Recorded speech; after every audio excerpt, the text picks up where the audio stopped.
Isang magnitude 7.6 na lindol ang yumanig sa karagatan ng Davao Oriental bandang alas 9:43 ng umaga ngayong Biyernes. Ayon sa PBOX, may lalim itong 10 kilometro at naramdaman din sa Bukidnon, Cagayan de Oro at Iligan City.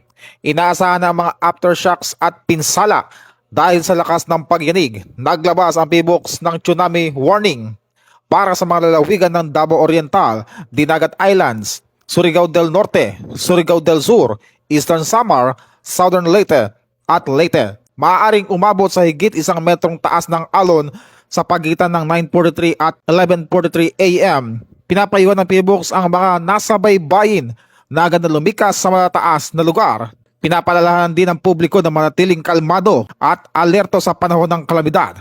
Kapag lumilindol, ugaliing isagawa ang duck cover and hold, yumuko, magtago sa ilalim ng matibay na mesa at humawak ng mahigpit.